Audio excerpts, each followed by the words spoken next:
الحمد لله رب العالمين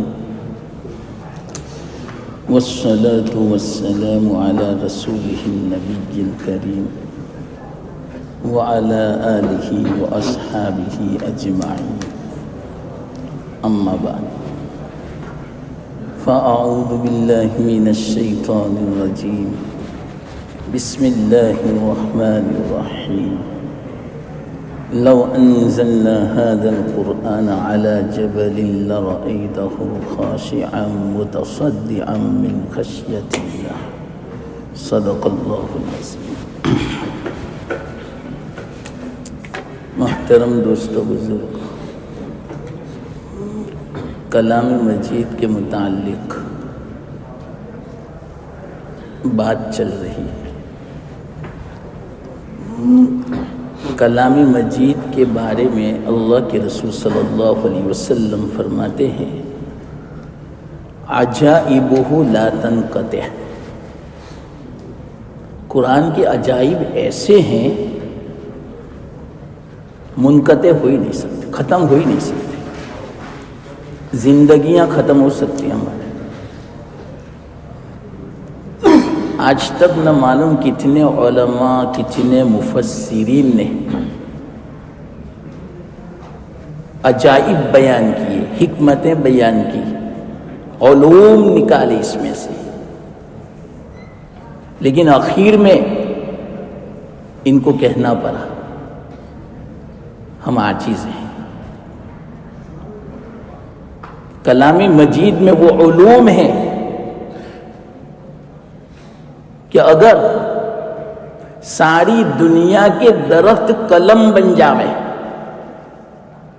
7 سمندر کا پانی انک بن جاوے، روشنائی، پھر لکھا جاوے. قلم لکھ لکھ کے گھس سکتے ہیں، ختم ہو سکتے ہیں، پانی سیاہی ختم ہو سکتی ہے، لیکن ما نفدت کلمات اللہ. اللہ کے کلمات، اللہ کے یہ جو علوم ہے ختم نہیں ہو سکتے. یہ ہے عجائب، یہ ہے معجزہ. یہ میں سمجھا رہا ہوں. اللہ تعالیٰ نے اتنا عظیم کلام چھوٹے بچے کو دے دیا. کتنا بڑا احسان. یہ چھوٹا بچہ ہے، اس کے سینے میں کتنے پارے ہوں گے. اللہ کی عطا تو دیکھو. اللہ اکبر. یہ معجزہ ہے. علماء نے فرمایا، ایک بات میں ضمناً بیچ میں کہہ دوں، نابالغ بچہ جتنا جلدی حافظ ہو سکتا ہے، بالغ اور بڑی عمر کے بعد آدمی اتنا جلدی حافظ نہیں ہو سکتا. عام طور پر ہاں بعض ہو جاتی ہے. جیسے مفتی رشید احمد لدھیانوی رحمت اللہ علیہ، 86 سال کی عمر ہوئی تھی، آخری عمر تھی. ان کو احساس ہوا کہ میرے بچے، میرے پوتے، میرے نواسے سب حافظ ہیں، میں تو خود حافظ نہیں ہوں. میرے لیے تو میرے بچوں نے، میرے پوتوں نے کل قیامت کے دن تاج پوشی کا انتظام کر دیا، لیکن میں نے اپنے ماں باپ کے لیے تو تاج پوشی کا انتظام نہیں کیا. یہ کتنے افسوس کی بات ہے. فرما بردار اولاد ایسا سوچتی ہے. 86 سال کی عمر میں یہ خیال آیا، حفظ کرنا شروع کر دیا. پتا ہے 3 مہینے میں حفظ کر دیا. اور وہ بھی 3 مہینے میں کیوں معلوم؟ بہت مصروف آدمی تھے، بہت مشغول آدمی تھے. کبھی وقت ملتا تو یاد کرتے. 3 گھنٹے میں ایک پارا یاد کر لیتے تھے. چلو بتاؤ، اگر مسلسل یاد کرتے تو کتنے گھنٹے میں، کتنے دنوں میں حافظ ہو جاتے؟ 90 گھنٹے میں. یعنی 5 دن میں حافظ ہو جاتے. لیکن یہ کب معلوم، ایک وجہ یاد رکھنا، وہ میں آپ کو سنانا چاہتا ہوں۔ بچہ جو ہوتا ہے اور اللہ نے اس کو ذہین بنایا، بہت جلدی حافظ ہو جائے گا وہ۔ جیسے امام محمد رحمت اللہ علیہ، امام ابو حنیفہ رحمت اللہ علیہ کے پاس علم حاصل کرنے تشریف لے گئے، بچے تھے، امرد تھے، نابالغ تھے۔ انہوں نے فرمایا کہ میں آپ کے پاس علم حاصل کرنے آیا ہوں۔ امام صاحب نے فرمایا میرے یہاں تو شرط ہے حافظ بننا، اس کو میں عالم بناتا ہوں۔ کہا کوئی حرج کی بات نہیں، میں حافظ بن جاتا ہوں۔ یہ مسئلہ جمعہ کو پیش آیا، حفظ شروع کر دیا۔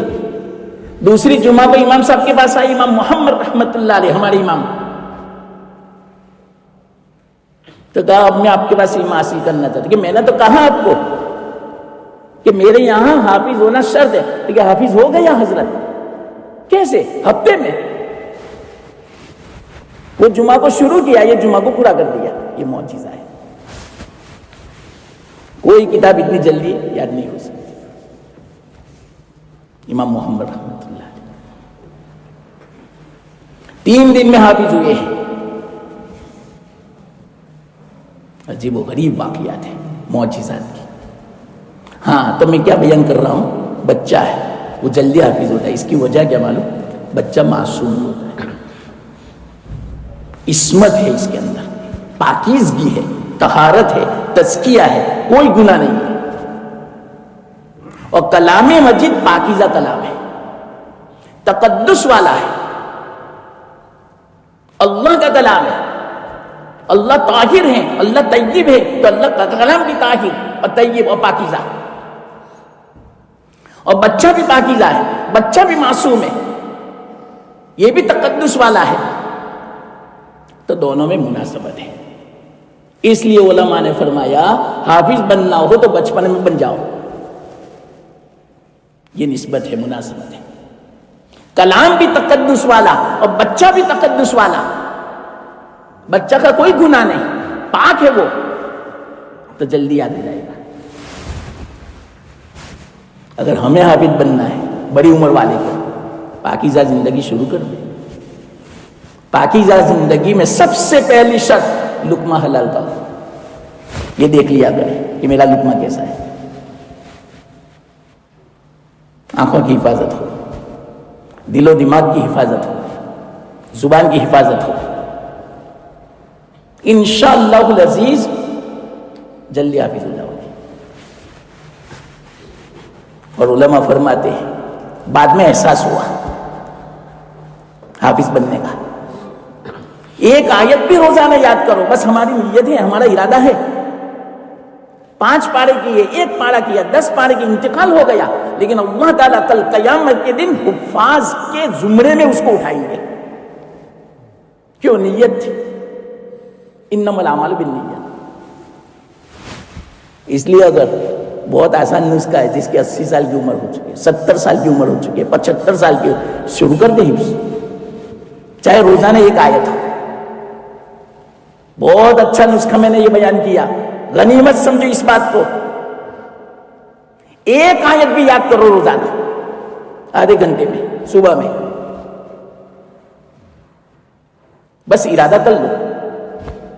اگر آدھا پارا بھی ہوا لیکن آپ کی نیت پورا قرآن کو یاد کرنے کی تھی اور انتقال ہو گیا، اللہ تعالیٰ حافظ کامل بنا کر قبر میں، عالم قبر میں تمہیں مکمل حافظ بنا دے گا، اور عالم حشر میں حافظ بنا کے اٹھائے گا۔ کیسی فضیلت ہے! اور حافظ کی فضیلت کیا ہے معلوم؟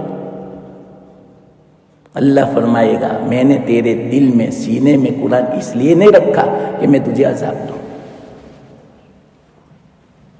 تجھے عذاب نہیں ہوگا، جاؤ جنت میں چلا جا، اور جنت میں جانے کے بعد قرآن پڑھنا شروع کر، تیرا قرآن جہاں پورا ہوگا وہ تیرا مرتبہ، تیرا درجہ، سب سے اونچا درجہ حافظوں کو ملے گا۔ یہ ہے معجزہ کلام مجید کا۔ کلام مجید کی نسبت تو دیکھو۔ ہاں تو کیا فرمایا، یہ تو بیچ میں ایک بات آئی ضمن، کلام مجید کی تاثیر ہے، لیکن تاثیر کے لیے یاد رکھنا ایک بات، اس چیز میں صلاحیت ہونا ضروری ہے۔ کیا صلاحیت؟ قرآن کی تاثیر اسی سے ہوگی جو متقی ہوگا، تقوی والا ہوگا، تقدس والا ہوگا، پاکیزہ زندگی والا ہوگا، وہاں معجزہ ظاہر ہوگا۔ ایک مختصر بات کو سمجھانے کے لیے، ایک مرتبہ بغداد میں شیخ عبد القادر جیلانی رحمۃ اللہ علیہ جا رہے تھے وفد کے ساتھ۔ رستے میں دیکھا ایک گرجا گھر تھا، چرچ، 2-3 مسلمان تھے، نوجوان بیچارے، اور کچھ عیسائی تھے، ان کو کچھ سمجھا رہے تھے۔ قریب تھا کہ وہ مسلمان تذبذب کے شکار ہو جاوے، اسلام کے بارے میں کنفیوژن ہو جاوے، شک ہو جاوے، تردد ہو جاوے، سوچ میں پڑ گئے۔ عیسائیوں نے کیا کہا معلوم؟ واقعہ لکھا ہے ان کے حالات میں۔ ان کی ایک کتاب ہے شیخ عبد القادر جیلانی، عجیب و غریب ہے، بہجت الاسرار، عجیب و غریب حالات اور واقعات لکھی اس کے اندر۔ تو مسلمانوں نے دیکھا شیخ کو، آواز دی، حضرت تشریف لائیں، یہ ہمیں گمراہ کر رہے ہیں۔ تو کہا کیا ہے؟ کہ یہ لوگ ایسا کہتے ہیں عیسائی کہ دیکھو ہمارا چرچ، ہمارا گرجا کتنا خوبصورت ہے، کتنا مضبوط ہے، رنگ دیکھو اس کا، اور آپ کی مسجدیں دیکھو کتنی پرانی ہے، بوسیدہ ہے، دیواروں کا ٹھکانہ نہیں، رنگ کا ٹھکانہ نہیں، دیوانے کمزور۔ پہلے تو ایسی مسجدیں ہوتی تھیں پرانی ہمارے یہاں، ابھی 50 سال پہلے کی مسجدیں دیکھو، یہ تو ابھی اچھی مسجدیں تیار ہو رہی ہیں اپنے ہر جگہ۔ تو اس زمانے میں کیسی ہوگی؟ شیخ نے کیا فرمایا معلوم؟ کہ ہاں بالکل صحیح بات ہے، آپ کا چرچ مضبوط ہے، دیواریں مضبوط ہیں، ہماری دیواریں کمزور ہیں، اس لیے کہ ہماری مسجدوں میں کلام مجید کی تلاوت ہوتی ہے، اس کا اثر ایسا ہے کہ دیوار برداشت نہیں کر سکتی، پھٹ جاتی ہے، دیواریں کمزور بن جاتی ہے، اور آپ کے چرچ میں قرآن کی تلاوت نہیں ہوتی ہے، اس بنا پر مضبوط کی مضبوط ہے۔ تو عیسائی ہنسے کہ یہ کیسی بات کرتے ہیں؟ لیکن چلو مجھے آپ کا سب سے مضبوط جو چرچ ہو وہاں لے چلو۔ سب گئے، تو یہ ہمارا مضبوط چرچ ہے۔ وہاں گئے، حضرت قدم رکھا اور ایک ہی آیت پڑھی، لو انزلنا هذا القرآن على جبل لرأيته خاشعا متصدعا من خشیۃ اللہ، اتنا پڑھنا تھا کہ سارا چرچ زمین دو چھوڑ۔ حضرت نے فرمایا کہ تمہارا اتنا مضبوط چرچ، تمہارا دعویٰ ہے کہ اس سے مضبوط کوئی نہیں ہے، ایک آیت کلام مجید کو برداشت نہیں کر سکا۔ ہمارے یہاں تو سینکڑوں سالوں سے، دسیوں سالوں سے کلام مجید کی تلاوت ہو رہی ہے، تراویح کے اندر، فجر کی نماز کے اندر، مغرب عشاء کی نماز کے اندر کتنے لوگ تلاوت کر رہے ہیں مسجد میں، پھر بھی کوئی مسجد کو کوئی اثر نہیں ہوا، دیواروں کو کوئی اثر نہیں ہوا، صرف کمزور اور بوسیدہ ہوئی۔ گئے تھے مسلمانوں کو عیسائی بنانے، خود مسلمان ہو گئے، خود شکار ہو گئے۔ یہ ہے معجزہ۔ اب آپ ہی بتاؤ، ہم تو کتنا پڑھتے ہیں، کوئی اثر نہیں ہوتا۔ تو اس کی تاثیر کے لیے صلاحیت ہونی چاہیے۔ تو شیخ تھے، تاثیر تھی، اتنی زبردست تاثیر ہے، واللہ میں کہتا ہوں، یقین رکھو اس بات کا کہ جس گھر میں تلاوت ہوتی ہے اس کی تاثیر یہ ہے، اس گھر میں جنات اور شیاطین نہیں رہتے۔ قرآن کی تاثیر ہے، بڑا سا بڑا جادوگر کیوں نہ ہو، گھر میں کسی نے کوئی جادو کر دیا ہے، قرآن شروع کر دو۔ اللہ کے رسول صلی اللہ علیہ وسلم نے فرمایا، جس گھر میں سورہ بقرہ کی تلاوت ہوتی ہے اس گھر میں شیطان نہیں ہوتا، اس گھر میں جنات نہیں رہتا۔ جب شیطان نہیں رہے گا تو شیطان کی نحوست بھی ختم ہو جائے گی. شیطان کی طرف سے جو جھگڑے ہوا کرتے ہیں، بے برکتی جو ہوتی ہے، تنگی جو ہوتی ہے، اولاد جو نافرمان ہوتی ہے، دلوں کا سکون ختم ہو جاتا ہے، یہ ساری چیزیں ختم ہو جائیں گی کلام مجید کی برکت سے. ایک ہی عمل میں سمجھا رہا ہوں 5 دن سے، بس تلاوت سمجھا رہا ہوں. تلاوت کا معمول بنا لو. میرا خلاصہ یہ ہے سب باتوں کا. ایک واقعہ میں تاریخ کا سنا ہوں. کس نے سنا ہے معلوم؟ حوالہ بھی دیتا ہوں. ابن بطوطہ نے، جو بہت بڑا سیاح تھا، پوری دنیا گھوما تھے. پھر کتاب لکھی انہوں نے. اس کتاب کے اندر ایسے واقعات لکھے ہیں اور ایسے عجائب انہوں نے بیان فرمائے ہیں. ہندوستان بھی آئے تھے، بنگلہ دیش بھی گئے تھے، ہر جگہ وہ گئے تھے، ملیشیا بھی گئے تھے، کوئی جگہ باقی نہیں رکھی تھی. رحلہ ابن بطوطہ کتاب کا نام ہے عربی میں، سفر نامہ ابن بطوطہ کا. اس میں ایک واقعہ لکھا ہے ہندوستان کا. وہ دلی آیا تھا. جس گھر میں اس نے قیام کیا تھا، ایک بڑھیا عورت تھی. شوہر کا انتقال ہو گیا تھا، بیوہ تھی، گھر بڑا تھا، وسیع تھا، اور یہ مسافر تھے. کہاں کے معلوم؟ شاید مغرب کے تھے، یورپ کے تھے. ابن بطوطہ فرماتے ہیں کہ میں جب دلی پہنچا تو ایک یورپ کے آدمی آئے تھے جن کا نام ہے ابو البرکات بربری. مسلمان ہو گئے تھے قرآن سے، قرآن کے معجزے سے. اور یاد رکھنا، قرآن ایسا معجزہ ہے قیامت تک معجزہ رہے گا. دل میں اس بات کو بٹھا لو. معجزہ ہوتا ہے وہ نبی کی دلیل ہوا کرتا ہے، نبوت کی دلیل ہوا کرتا ہے. اسی بنا پر قیامت تک یہ کلام مجید، یہ معجزہ ہے، یہ نبوت کی دلیل ہے. اس لیے قیامت تک اب کوئی دوسرا نبی آئے گا نہیں. یہ ختم نبوت کی علامت ہے، نشانی. میری بات سمجھے؟ علمی میں نے بات کہی، علماء خوش ہو جائے اس بات پر. اب قیامت تک دوسرا نبی کیوں نہیں آئے گا؟ نبی کی کوئی ضرورت نہیں ہے، معجزہ موجود ہے، اور یہ معجزہ قیامت تک رہے گا. اور معجزہ علامت دلیل ہوتی ہے نبوت کی.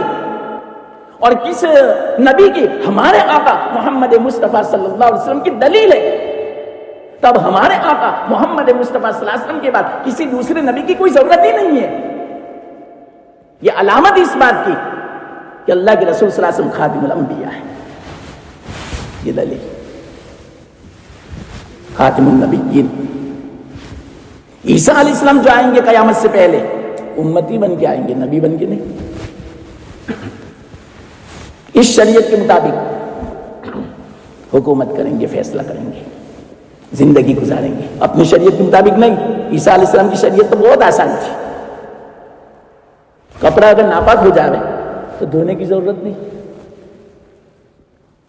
بغیر دھوئے پاک. بدن بھی اگر ناپاک ہو جائے دھونے کی کوئی ضرورت نہیں، بغیر دھوئے پاک. اتنی آسانی تھی اور کوئی بدلہ نہیں تھا. اگر کوئی تماچا مارے تو یوں فرمایا، دوسرا رخصہ اس کے سامنے پیش کرو، لو دوسرا بھی مار دو. اتنی آسانی تھی، بدلہ بھی نہیں لینے کا. تو اس شریعت پر نہیں آئیں گے، ہماری شریعت پر، اللہ کے رسول صلی اللہ علیہ وسلم کی. تو وہ نبی بن کر نہیں آئیں گے، امتی بن کر آئیں گے. اس سے پتہ چلا، اسی بنا پر علماء فرماتے ہیں معجزہ دلیل ہوا کرتا ہے نبوت کی، اور قیامت تک یہ کلام مجید معجزہ ہے.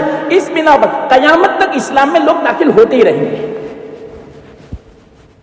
آپ دیکھو دنیا میں کوئی دن ایسا نہیں جاتا کہ پوری دنیا میں کوئی مسلمان نہ ہوتا ہو. جو صحیح معنوں میں قرآن کی تلاوت کرتا ہے، قرآن میں غور و تدبر کرتا ہے، وہ اسلام لائے بغیر رہ ہی نہیں سکتا، کیونکہ معجزہ ہے یہ. تو ایک یورپ کے آدمی تھے ابو البرکات بربری. ابن بطوطہ نے یہ واقعہ لکھا ہے. دلی میں آئے تھے. ایک بیوہ عورت تھی بیچاری. اس نے کہا میرے گھر ٹھہرو, بہت گھر وسیع ہے. کافی دن رہے. ایک دن کیا ہوا, کچھ دنوں کے بعد وہ عورت بہت غمزدہ تھی, رنجیدہ تھی, پریشان تھی, سوتی بھی نہیں تھی. ابو البرکات کو پتہ چل گیا کہ یہ پریشان ہے, بے چین ہے. ان سے پوچھا کہ کیوں پریشان ہے؟ کہ آپ کو پتہ نہیں, یہاں کا رواج ہے, یہاں کی رسم ہے, دلی کی ہندو حکومت تھی اس وقت. اس زمانے کا جو بادشاہ تھا, اس کا نام بھی لکھا ابن بطوطہ نے, شنوازا. شنوازا, جس کی بدلی ہوئی صورت آج لوگ اس کو وشنو راجا بولتے ہیں, اور یہ ان کی مورتی ہے. ان کو پتا نہیں بیچاروں کو خود کو کہ یہ وشنو راجا کون ہے. کون ہے معلوم؟ ابھی میں آپ کو بتا دوں. تو شنوازا تھا بادشاہ, راجا. وہ بڑھیا نے یوں کہا, آپ کو پتا نہیں یہاں کیا رسم ہے؟ ہر سال یہاں جو ندی ہے جمنا, ایک نوجوان کنواری خوبصورت حسینہ جمیلہ لڑکی کو بنا سنوار کے دلہن بنا کر, زیورات پہنا کر, بہترین کپڑے پہنا کر رات کو چھوڑ دیا جاتا ہے کنارے پر. اور صبح میں جب جاتے ہیں ہم دیکھنے کے لیے تو وہ بچی مری ہوئی ہوتی. تو آج پوری دلی میں دیکھا گیا کہ کون لڑکی آج نوجوان ہے, کنواری ہے, سب سے زیادہ خوبصورت, تو وہ میری لڑکی کی باری ہے. آج میری لڑکی کو سنوارا جاوے گا, میری لڑکی کو زیورات پہنائے جائیں گے اور وہاں رکھا جاوے گا. تو میں رو رہی ہوں کہ صبح میں یہ بچی نہیں ہوگی. تو کہا کوئی حرج کی بات نہیں, فکر مت کرو, کپڑے لے لو, زیورات لے لو, کوئی حرج کی بات نہیں, میں اس کی جگہ پر جاؤں گا. اور عجیب بات, یہ جو ابو البرکات بربری تھی, ان کے بارے میں لکھا ہے ابھی نوجوان تھے اور یورپ کے تھے, گورے تھے, خوبصورت تھے, داڑھی بھی نہیں آئی تھی. اور اس سے بھی عجیب بات, مسلمان ہونے کے بعد حافظ قرآن ہوئے تھے. یورپ والے ہو سکتے, ہم کیوں نہیں ہو سکتے؟ طلب کی بات ہے, طلب پیدا کرو. تو ابو البرکات بربری نے کپڑے پہنے, زیورات پہنے, پتہ نہ چلے اس طرح, اور کہا کوئی حرج کی بات نہیں, میں جاتا ہوں. گئے وہ دریا کنارے, وہاں ایک گھر تھا, وہاں چھوڑ دیا. انہوں نے رات کو قرآن پڑھنا شروع کیا, پوری رات کلام مجید کی تلاوت. صبح میں سارے لوگ آئے کہ چلو میت اٹھانے کے لیے. تو گئے نہیں, تو کھڑکیاں کھلی تھی اور وہ گھوم رہے تھے. لوگ حیران ہیں کہ یہ کیسا ماجرا, آج پہلی مرتبہ ایسا دیکھا کئی سالوں کے بعد. ان سے ملاقات کی, آپ کون؟ تو کہ میں حافظ قرآن. پوری رات میں نے قرآن مجید کی تلاوت کی, یہاں کوئی فرقہ نہیں, یہاں کوئی نہیں آیا. آپ کی جو رسم ہے, یہاں جنات آتے ہیں, شیاطین آتے ہیں, اور وہ بچے کے ساتھ غلط کام کرتے ہیں, پھر بعد میں اس کا گلا دبا دیتے ہیں. یہ رسم کو مجھے مٹانا تھا کلام مجید کی برکت سے. یہ کلام مجید کی تاثیر ہے. تو پہلے تو ان کی سمجھ میں نہیں آیا, یہ ہو ہی نہیں سکتا. بادشاہ نے یوں کہا, شنوازا نے, اب میرے گھر مہمان رہو, آئندہ مہینے ہم دیکھتے ہیں 1 تاریخ کو. پھر ایسا کیا, کچھ بھی نہیں ہوا. حافظ قرآن تھے, چند مہینے تک ایسا کیا, سب متاثر ہوئے. یوں کہا کہ آپ کا مذہب کون سا ہے, آپ کا دین کون سا ہے؟ تو کہا مسلمان ہے اور میں قرآن کی تلاوت کرتا ہوں, میں حافظ قرآن ہوں. ان کو قرآن سنایا, سب متاثر ہوئے, پورا دلی مسلمان ہو گئی. یہاں تک کہ شنوازا جو بادشاہ تھا وہ بھی مسلمان ہو گیا. پھر بعد میں اس کا وشنو راجا نام رکھا گیا. یہاں تک کہ جب اس کا انتقال ہوا تو لوگ اس کی عبادت کرنے لگے. آج ہندو اس کی مورتی بناتے ہیں, حالانکہ مسلمان تھے. یہ پتہ نہیں ان کو تاریخ, ہسٹری ہے یہ. جیسے آپ تعجب کریں گے, ایک مختصر بات کہوں بیچ میں. یہ جو سکھ لوگ ہیں سردار جی, وہ کس کو بڑا سمجھتے ہیں؟ گرو نانک کو نہیں. آپ کو پتا ہے گرو نانک کون ہے؟ مسلمان. ان کا نام کیا؟ عبد المجید تھا. ان کی قبر کہاں ہے؟ فلسطین بیت المقدس پتہ ہی نہیں جانا. وہ سمجھتے ہیں کہ ہمارے قیامت کے دن پتہ چلے گا. اس لیے آپ نہیں دیکھتے سکھ لوگ اکثر کیسے لگتے ہیں بظاہر مسلمان جیسے. ان کی داڑھی ہے, ان کا لباس دیکھو, تو وہ مسلمان تھے. عبد المجید نام تھا. ان کی قبر پر حضرت مفتی سعید پالن پوری صاحب نور اللہ مرکزہ خود تشریف لے گئے.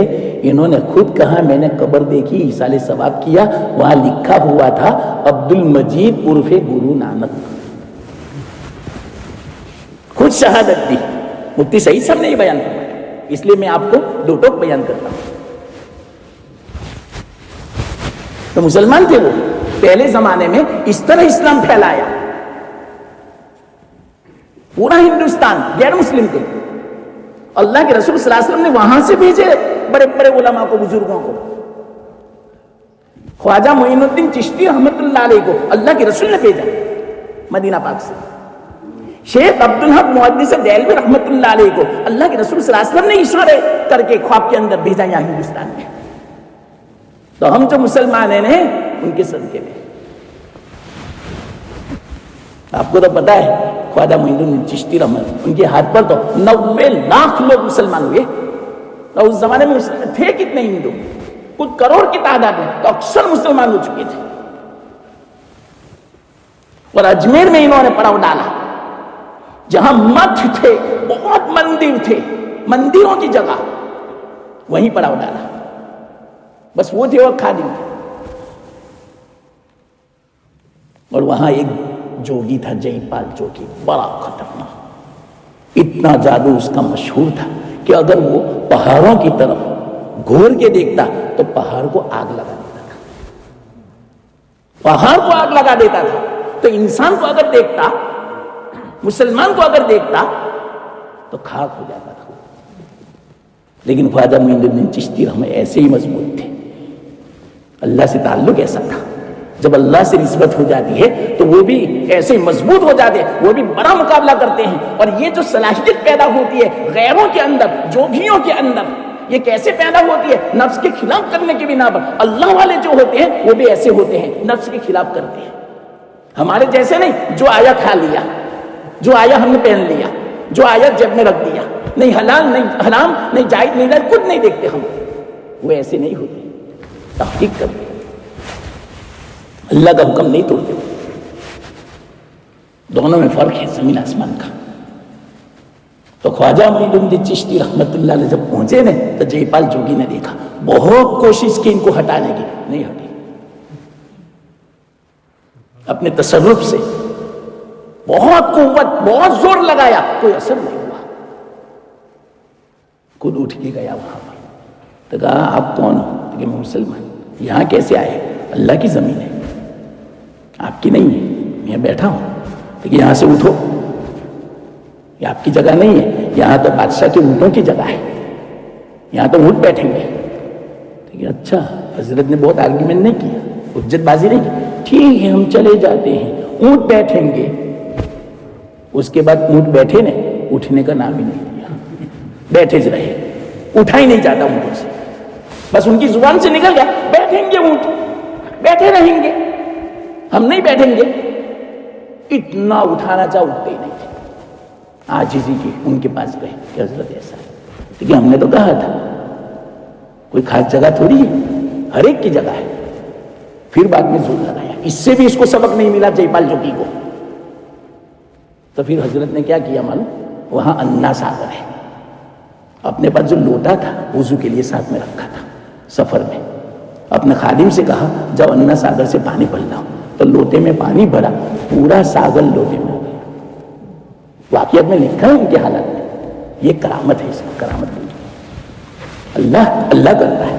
جیسے معجزہ نبی ظاہر کرتا ہے, اللہ ظاہر کرتا ہے نبی کے ہاتھوں سے, تو اسی طرح کرامت جو ہوتی ہے اللہ تعالیٰ اپنا ولی جو ہوتا ہے, اپنا دوست ہوتا ہے, ان کے ہاتھوں سے ظاہر اس لیے فرماتا ہے تاکہ لوگوں کے دل میں عظمت پیدا ہو کہ اس کو معمولی مت سمجھنا, یہ میرا دوست ہے. یہ دلیل ہے.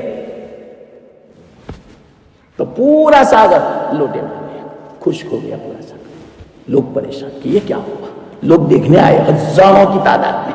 یہ اللہ کو دکھانا تھا اصل میں، تاکہ ان کو دیکھ کر اسلام قبول کریں. پھر بعد میں جب معافی مانگی تو کہا اپنے خادم سے جاؤ لوٹا اونڈے لاؤ. تو انا سادر میں جب اونڈے لا پورا دریا بھر گیا. اسی لیے وہ مسل بھی مشہور ہو گئی نا کہ کوزے میں ساگر، کہ پورا دریا کوزے میں آ گیا. دریا بکوزا فارسی تو اس طرح ہے، دریا بکوزا یعنی کوزے میں پورا ساگر. اللہ والوں کے ہاتھ اس طرح کرتا ہے. تو خواجہ معین الدین چشتی مدینہ پاک میں تھے، اللہ کے رسول نے بھیجا یہاں پہ کہ جاؤ ہندوستان وہاں اصلاح کرو. شیخ محدث عبدالحق دہلوی رحمۃ اللہ علیہ مدینہ میں سبق دے رہی تھی مسجد نبوی میں. اللہ کے رسول صلی اللہ علیہ وسلم نے خواب میں بتایا جاؤ دلی جاؤ. دیکھا بھی نہیں تھا انہوں نے تو دلی، ہندوستان نام بھی نہیں سنا تھا، کسی بھی طرف پہنچے. انہوں نے اللہ کے رسول صلی اللہ علیہ وسلم سے شکایت کی یا رسول اللہ آپ کا پڑوس آپ کا ساتھ چھوڑ کے میں ہندوستان جاؤں، غیروں کے ملک میں، مشرکین کے ملک میں، تو وہاں تو آپ کی زیارت کیسے ہوگی، آپ کی ملاقات کیسے ہوئی. اللہ کے رسول نے فرمایا میں روزانہ وہاں آپ کو ملنے آؤں گا. کتاب میں واقعہ لکھا ہے، اور جیسے ویسے نہیں. حضرت فقیر امت مفتی محمود الحسن گنگوہی رحمت اللہ علیہ نے اس واقعے کو، اس بات کو بیان فرمایا. مختصر میں کہہ دوں، یہ تو ضمناً 20 میں بات آئی، اس کو میں پوری کر رہا ہوں. تو جب آئے ہندوستان، پہلا دن تھا دلی میں. حضرت کی عادت کیا تھی، جب وہ سنتے کہ دلی میں کوئی بڑا آدمی آیا ہے تو ان کی ملاقات کے لیے ضرور جاتے. تو پہلا ہی دن تھا تو دلی میں ایک جگہ پر شور اٹھا کہ بہت کوئی بڑا درویش آیا ہے. تو حضرت بھی گئے اپنے خدام کے ساتھ. تو وہاں جب گئے نا تو وہ جو درویش تھا اس نے یوں کہا کہ یہ شراب کا پیالہ اس کو پہلے پی لو پھر بعد میں میرے پاس آنا. تو کہا نا شراب تو حرام ہے، میں کیسے پیوں؟ آپ درویش ہے تو کیا ہو گیا؟ شراب تو اللہ کے رسول نے منع فرمایا، قرآن میں منع ہے، نہیں پی سکتا. تو جاؤ تو پھر میرے یہاں سے چلے جاؤ، آپ کو یہاں اجازت نہیں ہے. چلے گئے. رات کو سو گئے شیخ عبداللہ. جب سو گئے تو خواب میں کسی نے کہا فلانے جگہ پر اللہ کے رسول صلی اللہ علیہ وسلم اور صحابہ تشریف لائے ہیں، چلو. تو خواب ہی کے اندر جا رہے ہیں اپنے خدام کے ساتھ. جب گئے نے تو وہی درویش دروازے پر بیٹھا ہوا تھا دربان کے طور پر. درویش نے کیا کہا، شیخ عبدالحق گھر میں داخل ہو رہے تھے. تو کہا آپ داخل نہیں ہو سکتے اس لیے کہ کل آپ نے شراب نہیں پیا ہے، اس بنا پر آپ کو اجازت نہیں. تو کہا کوئی حرج کی بات نہیں، اللہ کے رسول صلی اللہ علیہ وسلم کی زیارت نہ ہو کوئی حرج کی بات نہیں، لیکن شراب نہیں پیوں گا، شراب حرام ہے. دیکھو ایسا ہونا چاہیے، ایسا نہیں کہ چلو زیارت ہو رہی ہے تو شراب پی لو. نہیں، اللہ حفاظت فرماوے ہماری حالت. ہماری حالت ایسی ہے، دنیا ذرا ملتی ہے جھوٹ بھی بولتے ہیں، دھوکہ بھی دیتے ہیں، خیانت بھی کرتے ہیں، ایمان کو بھی بالائے طاق رکھ دیتے ہیں، اللہ رسول کی سنتوں کو بھی جنازہ نکال دیتے. بس تھوڑی دنیا ملتی ہے. اور یہاں تو اللہ کے رسول صلی اللہ علیہ وسلم کی زیارت ہو رہی تھی، پھر بھی شراب نہیں پیا. چلے گئے. صبح میں اٹھے، یہ تو خواب تھا. پھر گئے وہاں پر. کیا ہوا معلوم؟ وہ درویش بیٹھا ہوا تھا. اس نے کیا، اب تو پی لو. سمجھے اشارہ؟ رات کو میں نے زیارت نہیں کرنے دی نے، اگر زیارت کرنی اللہ کے رسول تو پی لو، آج رات کو پھر زیارت کروا دوں گا. شیخ عبداللہ کی حیرت میں پڑ گئی کہ اس کو کیسے پتا چلا کہ میں نے یہ خواب دیکھا تھا. دوسرے لوگ تو ایک دم سے پھسل جاوے، گمراہ ہو جاوے کہ نہیں اس طرح کی بات سے، فوراً پی لے کہ نہیں پیا، کوئی حرج کی بات نہیں، زیارت نہ ہوئے لیکن شراب نہیں پیوں گا. دوسری رات ہوئی، پھر خواب دیکھا کہ اللہ کے رسول صلی اللہ علیہ وسلم تشریف لائے. تو گئے خدام کے ساتھ. جب وہاں پہنچے تو وہی درویش بیٹھا ہوا تھا. کہا شراب پی لو اب تو، لیکن نا شراب تو نہیں پیوں گا. آپس میں بحث ہو رہی تھی درویش کے ساتھ اور شیخ عبدالحق کے ساتھ. اتنے میں گھر میں سے آواز آئی. اللہ کے رسول صلی اللہ علیہ وسلم اندر فرما رہے ہیں حضرت ابو بکر کو، ابو بکر 2 دن سے ہم یہاں عبدالحق کو ملنے آتے ہیں، وہ آتے نہیں ملنے. سن لیا حضرت نے. تو باہر سے کہا حضرت یہاں دربان جو بیٹھا ہوا ہے درویش وہ مجھے آنے نہیں دیتا. تو اللہ کے رسول صلی اللہ علیہ وسلم نے فرمایا اے علی جاؤ تلوار دے کر اس کی گردن اڑا دو. کون ہے وہ؟ اللہ کے رسول اندر سے غصے ہوئیوں کا ایک سیاکل یہ الفاظ لکھ کے ایک کتے یہاں سے ہٹ جا. حضرت علی تلوار لے کر آئے تو وہ بھاگا کتے کی شکل میں. پھر حضرت عبداللہ کے اندر گئے, تمام صحابہ سے ملاقات ہوئی, اللہ کے رسول صلی اللہ علیہ وسلم سے ملاقات ہوئی. حضرت خود فرماتے اس کے بعد سے روزانہ میری ملاقات کے لیے اللہ کے رسول صلی اللہ علیہ وسلم دلی تشریف لاتے تھے. اس کو صاحب حضوری بولتے ہیں, تصوف کی اصطلاح میں. جن کو روزانہ اللہ کے رسول صلی اللہ علیہ وسلم کی زیارت ہو گئے نا اس کو صاحب حضوری بولتے ہیں. جیسے شاہ قلندر تھے جلال آبادی, بہت مشہور صاحب حضوری تھے. ایک مرتبہ مدینہ جب حج کے لیے گئے نا تو اس زمانے کے جو کولی تھے عرب لوگ تھے بیچارے مزدور, ہمارا کھانا بھی پکا دے, برتن بھی دھو دے, کپڑے بھی دھو دے, سب کچھ خدمت کرے. تو ایک کولی جو سامان اٹھانے والا تھا عرب تھا لیکن وہ تھا صحیح. کوئی غلطی کی تو ایک تماچا مار دیا. اس تماچے کی نحوست کی بنا پر روزانہ اللہ کے رسول صلی اللہ علیہ وسلم کی زیارت ہوتی تھی. اس رات سے بند. آپ کیا سمجھتے ہو میری نسبت ہے ان کو, میری اولاد میں سے ہیں. آپ نے بے ادبی کی, غلطی تھی تو معاف کرنا تھا. آپ نے سرزنش کیوں کی, آپ نے پکڑ کیوں کی, کیوں معاف نہیں کیا؟ بند. اور وہ جو کیفیت تھی ختم. حقیقت میں کہتا ہوں میرے بھائیوں, میرے بزرگوں, جب ایک نسبت پیدا ہو جاتی ہے اللہ تعالیٰ سے ایک عجیب کیفیت دل میں ہوتی ہے. واللہ میں کہتا ہوں ساری دنیا کو آپ لات مار دو اس کیفیت کو باقی رکھنے کے لیے. اگر اللہ یوں فرمائے وہ کیفیت میں لے لوں اس کے بدلے میں آپ کو دنیا کی سلطنت دوں تو وہ کیا کہے گا؟ نہیں یا اللہ مجھے دنیا کی سلطنت نہیں چاہیے, بلکہ وہ جو کیفیت, جو نسبت, جو تعلق, جو محبت تیرے ساتھ جو ہے یہ میں بالکل نہیں چاہتا کہ اس کو پوری دنیا کے بدلے میں ختم کروں, بیچوں, بدلے میں لینا نہیں چاہتا. ایسی کیفیت ہوتی ہے. کیفیت ختم ہو چکی. شاہ قلندر کی رو رہے ہیں, رات دن رو رہے ہیں, معافی مانگ رہے, توبہ کر رہے, نہیں ہوتی توبہ قبول. یہاں تک کہ روضہ اقدس کے پاس گئے, وہاں ایک بہت بڑے بزرگ بیٹھے ہوئے تھے. حضرت تھانوی نے یہ واقعہ سنایا اور یہ واقعہ میں نے خود سنا حضرت محمد مسیح اللہ خان صاحب کی مجلس میں, ان کی مجلس میں جلال آباد میں. تو کسی نے کہا وہ بہت بڑے بزرگ ہیں, ان سے کہو کہ وہ اللہ سے دعا کریں, وہ آپ کے بارے میں سفارش کریں. ان سے کہا کہ ایسا ہوا کہ یہ تو بہت مشکل ہے, یہ مسئلہ تو حل نہیں ہوگا. آپ نے سید کو تماچا مارا ہے اور بلا وجہ, کلی تھا, بھول تو ہو جائے.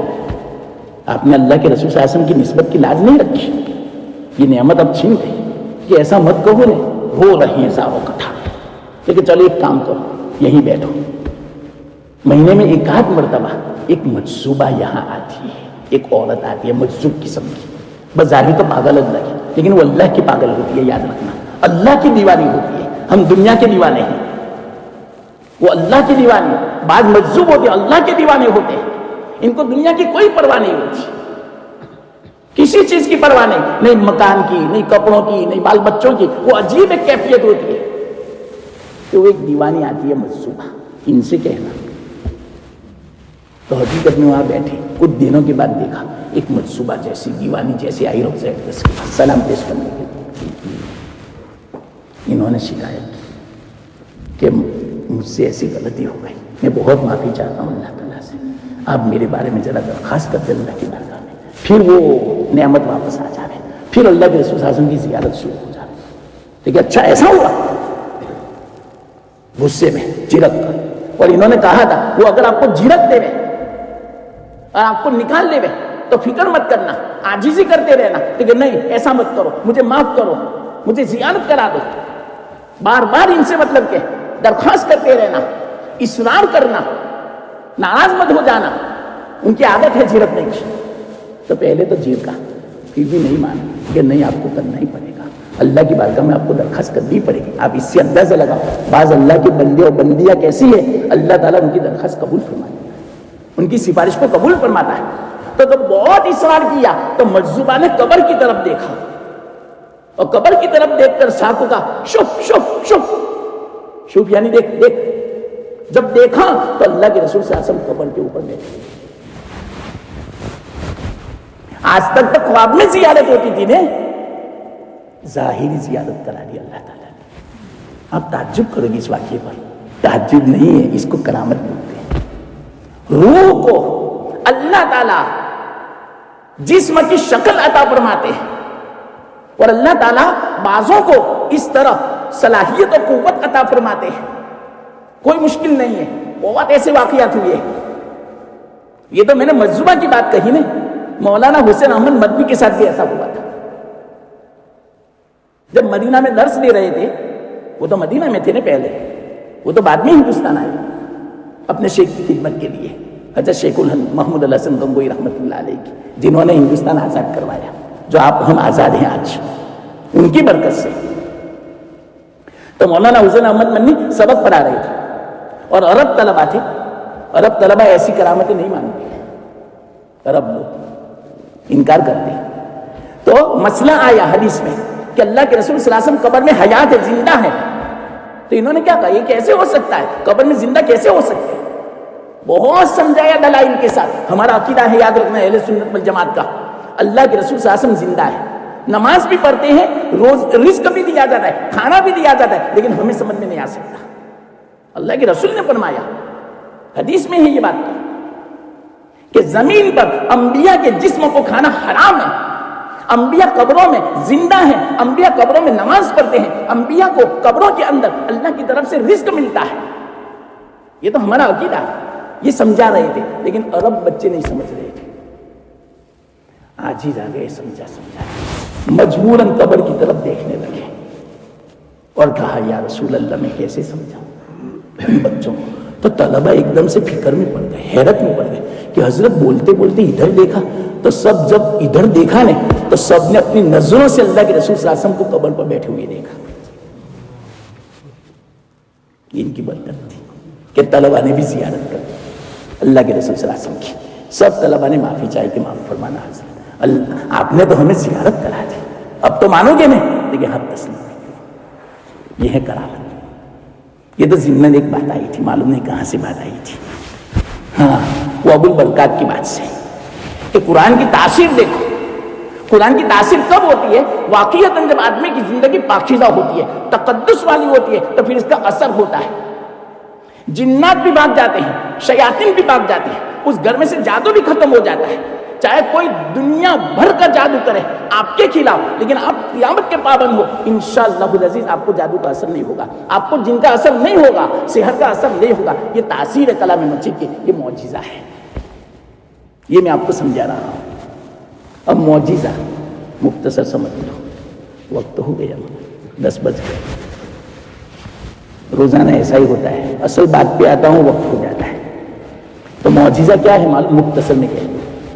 معجزہ ہر نبی کو اللہ عطا فرماتے ہیں, لیکن اللہ کے رسول صلی اللہ علیہ وسلم کے علاوہ جتنے بھی انبیاء ہیں ان کو کیسے معجزے دیے معلوم, مختصر سن لو. ظاہری چیز میں تغیر پیدا ہوا, چینجنگ, ظاہری چیز بس.